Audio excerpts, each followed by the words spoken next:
Satsang.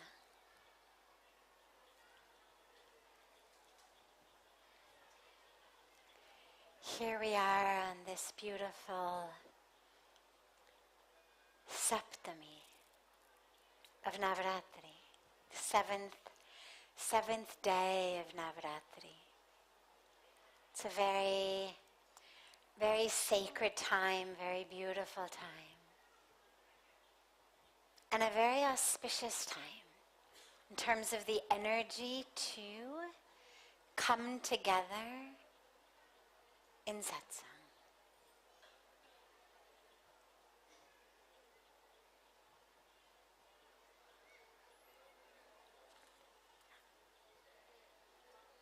Starting as always with one of the questions that's come in advance, and then we'll open it up to any questions that anyone here might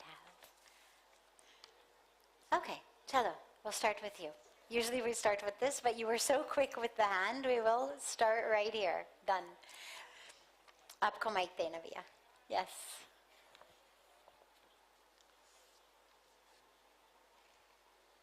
Om Namah Shivaya. Om Namah Shivaya. Can you hold the mic just closer so that your voice comes? Okay. Yeah. As we were discussing in the morning, you said our ultimate goal of Samadhi and Yoga should be to merge with the Divine. So my question is, then why Brahma created everything? Why Brahma created cosmos? Okay. So she said if our ultimate goal is to merge with the Divine, then why did Brahma, the creator, create everything? Why was this created?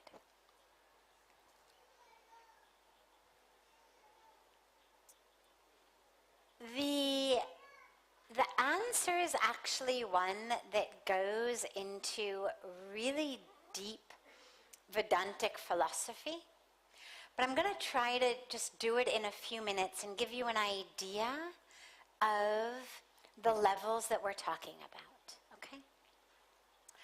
On one level of truth and existence, there is nothing but the Divine. Nothing but Brahman, the supreme reality, existence, consciousness, that Sat Chit Anand. Existence or truth, consciousness, bliss. That is all there is. On one level of our truth. We believe that's the highest level, the truest level, the deepest level. Nothing but that. On that level, there's nothing to do other than wake up to that reality. One way of thinking about that level is imagine that you are having a dream at night. And in that dream, you are really struggling. You go to the office, but nobody talks to you. Nobody listens to you. Your desk isn't where you thought you'd left it. Nobody recognizes you. You come into your family, nobody recognizes you. You walk down the street like you're thirsty, but you have no money. You're hungry, but you have no food. Kind of all of the awful things that you could imagine happening in your life happen in this dream. And in the dream, the you who is suffering says, oh my God, like everything is falling apart. My family's falling apart, my work is falling apart, I'm hungry, I'm thirsty, everything is falling apart. What's the answer? How do I get out of it? And imagine that in the dream someone says to you, just wake up. Now, to you in the dream, what does that mean? Right? And yet, The moment that you, the one who was asleep, actually wake up, it's not that in the waking up you suddenly have solutions, answers, knowledge, understanding. It's irrelevant what was happening in the dream. Because now you're awake. Right? You open your eyes, you're lying in bed, your family knows exactly who you are. People at work know exactly who you are. There's food in your fridge, on your table, there's money in the bank. Like, all of that was just happening in your dream world. When you wake up from that dream, in the act of waking, the suffering is gone entirely because the entire premise of suffering is gone. It's not that you wake up and now I have a solution of what I'm going to do about family members who don't recognize me. That problem doesn't even exist. Right? You're with me, right? When we wake up from a dream, two things happen. One is all of the problems of the dream are gone entirely, irrelevancy. But number two, we realize that they never actually existed in the first place. It's not like my nighttime problems exist and like the moon, they just disappear in the morning. But they're actually there in the night. They're not even there in the night. When you wake up from the dream, you realize that problem never existed. Nothing existed but you and your bed and your pillow. That is all that existed. You, bed, pillow, everything that took place in your dream was a creation of your mind. Right? Still with me? If you lose me, stop me. Okay? Everything that took place in the dream, all of the problems, all the suffering, took place only in your mind. It wasn't that it was taking place outside, but you opened your eyes, it went away. No, it took place nowhere other than in your mind. Your mind created that entire world. And that's not only true about problems, by the way. Imagine that instead in a dream you get on a plane and you go to Paris. And there's an airplane and there's a stewardess and there's an airport and then there's a cup of cappuccino and a croissant and there's all these things. Well, they exist nowhere but your mind. The entire journey to Paris existed only in your mind. Okay? In the same way, on that level of truth, which again we consider to be the highest level, all of that which is happening here, including these physical incarnations, including the entire cycle of birth and death, is nothing but a dream. Okay? On that very deep level, from the tradition, the teaching that's called Advaita Vedanta, all of this, the creation of Brahma, the whole thing is Maya. It is being created in Maya. And therefore, wondering about it, understanding it, thinking about it, working with it, is like trying to work with your dreams. Isn't it better just to wake up? Like the you who's suffering in your dream, rather than trying to solve all the problems in your dream, wouldn't it be better just to wake up and realize they're all gone? That's the teaching of the depth of Vedanta, is don't worry about the creation, don't worry about your problems, wake up from the fact that you have created you, the capital Y you, that is you, that is the supreme reality, inseparable from that. This is all happening only in the field of Maya. Okay? That is one way of understanding. One of the beautiful aspects of Sanatana Dharma, of our Vedic tradition, is we have different ways of understanding. So that is one way of understanding.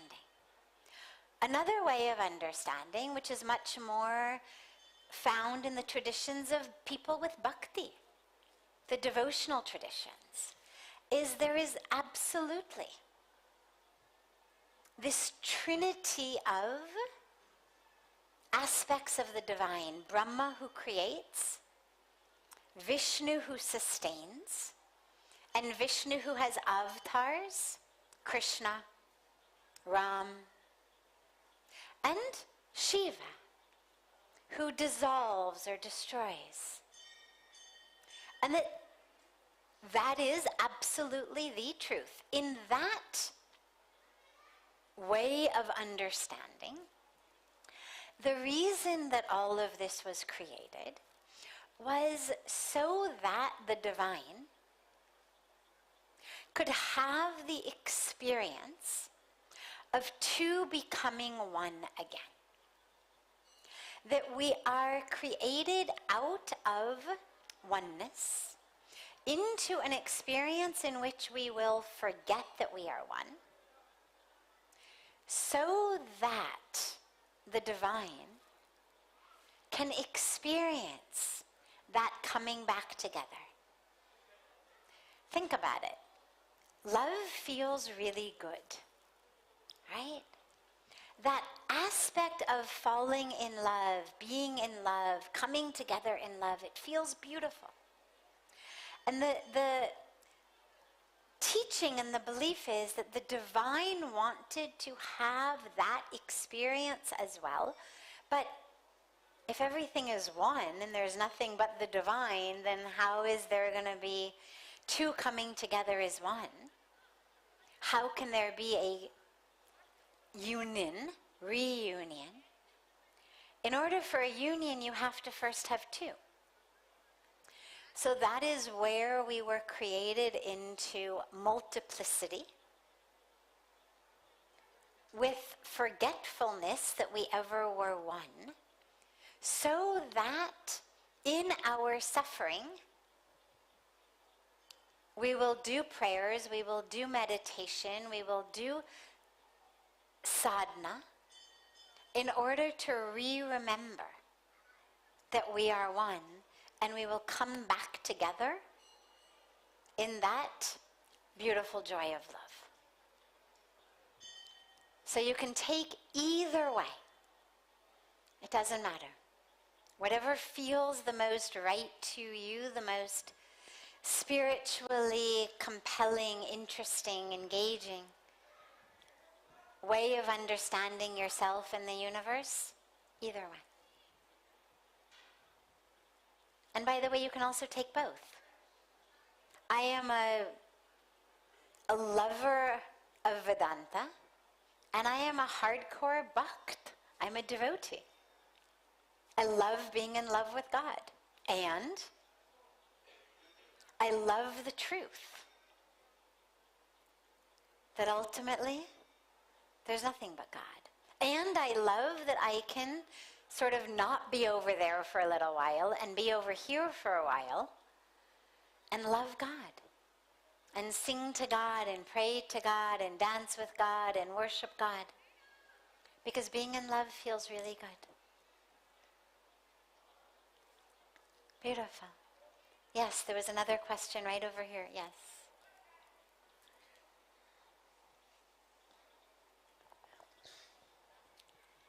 Hello प्रणाम प्रणाम। मैं अरुण हूँ कानपुर से। माता जी, एक सवाल ये है कि भगवान पर आस्था है, बहुत है। I'll translate, don't worry. बहुत मन से जुड़ा रहता हूँ भगवान से, और कुछ भी करता हूँ तो ये सोचता हूँ कि कुछ गलत नहीं कर रहा हूँ, और अगर कुछ गलत कर रहा हूँ तो रात को उसको सोचता हूँ कि ठीक कैसे करना है। बहुत अच्छा। बट इंटरनली एक चीज से थोड़ा सा परेशान रहता हूँ, जो इंटरनल नॉइज है, what I feel inside, there is a huge noise inside, Yes.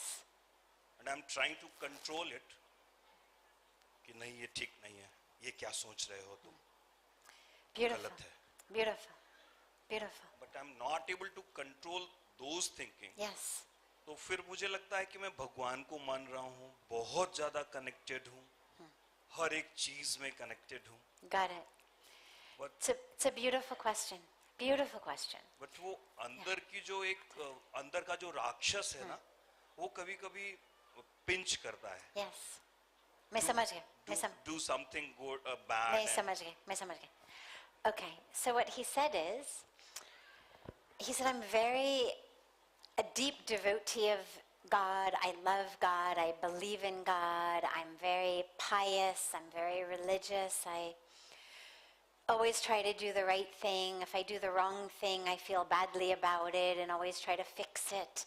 You know, a very pious person. He said, but my mind, that demon of the mind that I was talking about yesterday, the demons in the mind, he said, sometimes they get the better of me. They pinch me. And how do we deal with that and understand that?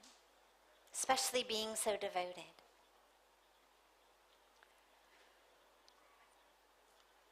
The games of the mind are part of the package deal of human birth. And they are made worse, of course, by certain experiences we go through, certain sanskaras, especially frequently in young childhood, but not always. You could get them based on who you follow on social media, what TV you watch, what music you're listening to, what movies you see, what books you read, who you hang out with, what gossip you hear. It all becomes our internal world. And so take that love of God, and whenever the mind starts to go in those other directions, chant a mantra. Chant something that just reunites you with the divine. Don't give attention to those thoughts of the mind. It's just the nature of the mind. Yes, our smartphones have made it worse, but didn't create it. I mean, Bhagwan Krishna was talking about the monkey mind in the Bhagavad Gita thousands and thousands and thousands of years ago. It is the nature of our mind. You're not alone, you're not bad, you're not wrong. But use that connection with the divine, that whenever it comes, chant your mantra instead. And just offer those to God. Hey Bhagwan, ye jara le lo mujhse. Ye bhi main arpit kar raha hu. Ye bhi le lo. Sab kuch le lo. Take my mind, take my thoughts. Tell God. Take my mind, take my thoughts. Go sit on the banks of Ganga. Ganga is the purifier. As I was saying the other day in the Arati, ki jo moksha milta hai, that liberation that Ganga gives us, it's not only after death, it's while living. Moksha from the mind. Go sit on the banks of Ganga, tell her, hey Ma, take this, take this. Just offer it to her. Whenever those thoughts come, just imagine Ganga flowing through your mind. And slowly, slowly they'll stop coming. When they stop having an impact on you, when you stop paying attention to them, slowly, slowly, slowly, the habit will change. The thoughts are not coming from somewhere in outer space that are being beamed into your mind. It's just a habit of thought. You know, it's like some people you must have seen sit there and they, they twirl their hair, and it's just as a habit. They don't even know they're doing it, right? Some people bite their fingernails. Again, they don't even know they're doing it. It's just a habit. Different people have different habits. And the first piece is bringing consciousness to it so that you can stop it. And the more conscious you are, the less you do the habit. So we have habits of thought also. And these are just their habits of thought. Bring consciousness, bring awareness. And slowly, slowly, slowly they will dissipate. Beautiful. Other questions? Yes. Yeah.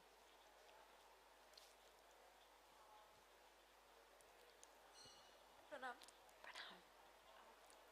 I have a question that how to solely focus on work without any thought of expectation. Beautiful.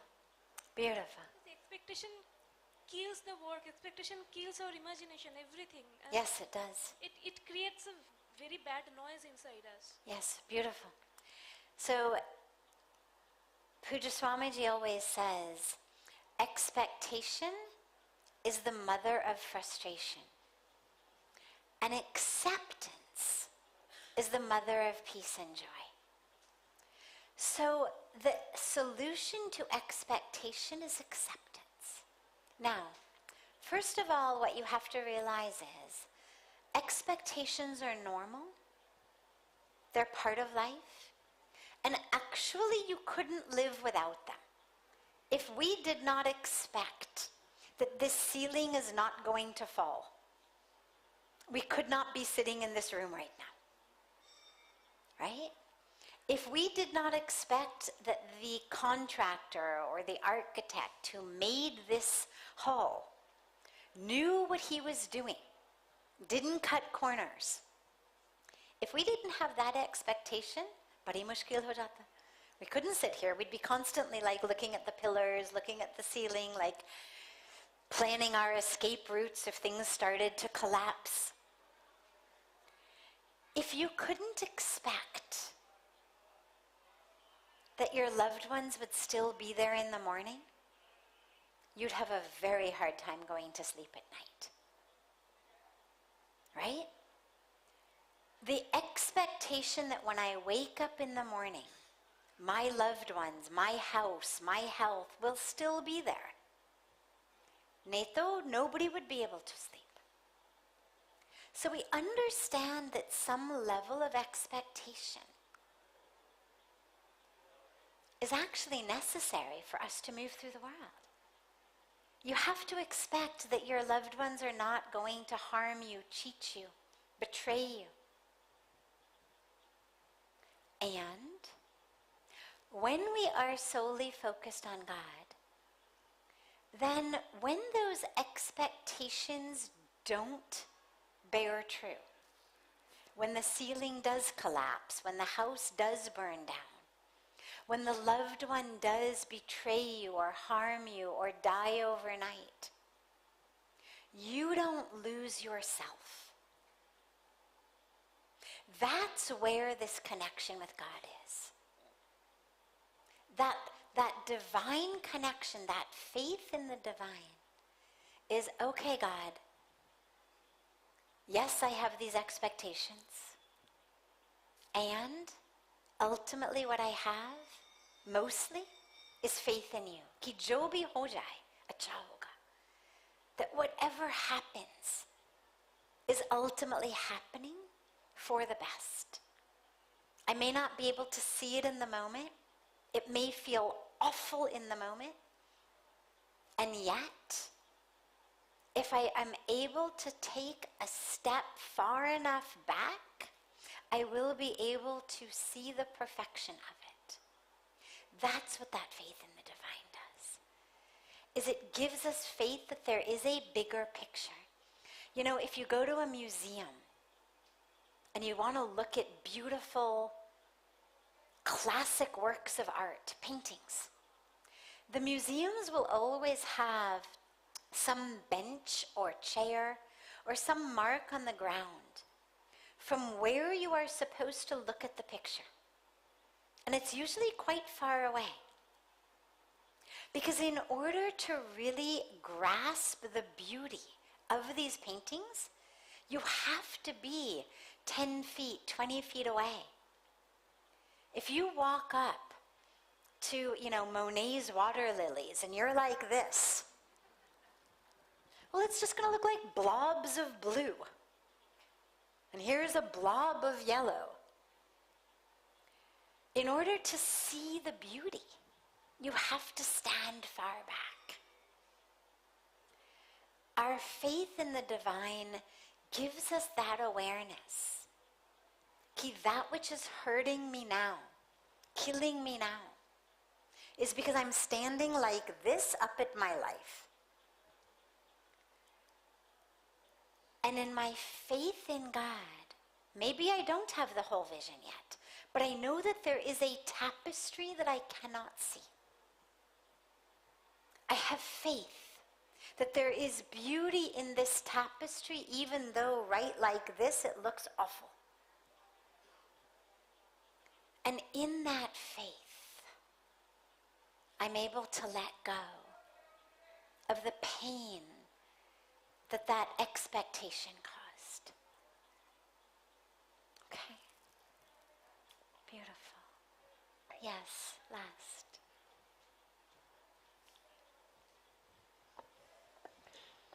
Om Namah Shivaya. Om Namah Shivaya.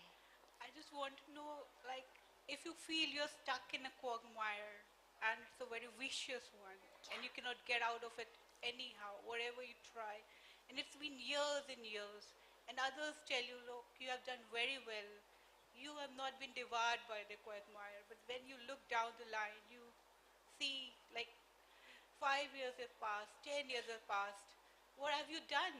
It's just useless work of, fighting with the quagmire, and you see other friends and colleagues of yours, they've done so much spiritually and otherwise materialistically. Then you kind of start losing your hope for life. Yes, of course. How do we rekindle that hope and kind of try to move forward in life? Beautiful. Beautiful. Because, Yeah. and we have awakened, I know that we can meditate. We've tried everything, but if I'm meditating for 8 months, then I get tired and come to reality. No, with that I have to fight with this quagmire as well. So first of all, we redefine success. We redefine success because that quagmire that we find ourselves in, that place where we feel stuck and unable to move, is based on what our definition of success is. And if our definition of success is the big house, the good job, a lot of money, well then anything that keeps us from that is going to be seen as a problem. But if our definition of success is an internal freedom, then suddenly we start to value things differently and understand things differently.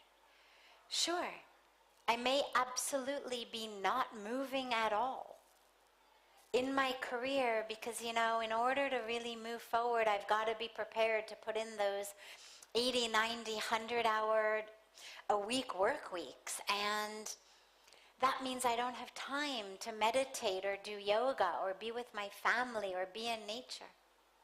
So I don't put in those work weeks. So I don't get promoted. So I don't become VP. And everybody's getting promoted around me. But I've made a different decision. And so it's important on that level to shift our vision and our definition and understand, am I really stuck?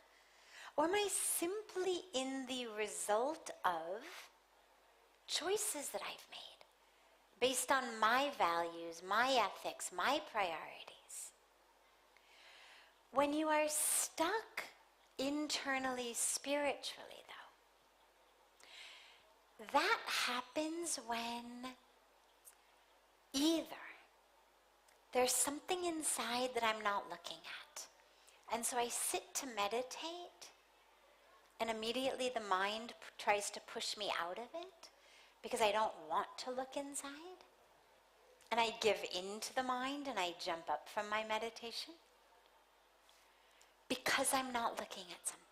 So sometimes some deep introspection, contemplation, practices that take me into understanding what is holding me back. A lot of times it's a feeling that I don't deserve anything better. And then we start to look at my negative beliefs, my false beliefs. Why am I holding these beliefs that I don't deserve love or success or joy or spiritual freedom? Why do I believe that? And you start to look at it and understand it and analyze, where did it come from?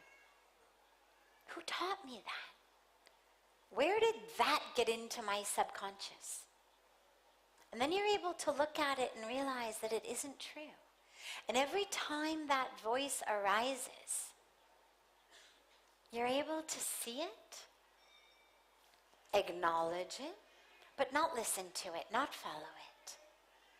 And you start to be able to create new voices in you, new ways of understanding the self, new narratives. But you've got to be able to look at, what is it that's keeping me stuck? What am I not looking at? The other thing, lastly, that happens a lot spiritually that keeps us stuck is when I start to want something from God. And this goes back to her question earlier about expectations. When I've got expectations, ki Bhagwan se kuch milega mujhko. I'm going to do my spiritual practice, and then from God I will get this. And when I don't get it, then I'm frustrated and I'm annoyed, and well, I need a different meditation and a different mantra and a different guru and a different this. And then I start jumping around from meditation practice to meditation practice, from guru to guru, from lineage to lineage, because I am looking for something from God. And instead, allow that desire to just be. To be one with the divine. Let the prayer be, oh God, remove from me everything that keeps me separate from you. Remove the stories I tell myself. Remove the narratives that I'm living in. Remove the drama that I'm addicted to. Remove my really ignorant definitions of success that are stealing my peace. And just let me be one with you. And then you'll start to notice as you move through the world how things start to block you. You'll notice it, you'll feel it. A certain interaction, a conversation, a desire, a fear, something, and you'll start to feel it, you'll notice it. Ah, this is pulling me away from God. And then you'll say, I don't think so. And you'll let it go. Whether it's a thought, whether it's a relationship, you're going to let it go because it's going to pull you from that highest truth. Allow yourself to just keep going deeper. Beautiful. Yeah. Have a beautiful, beautiful rest of your evenings.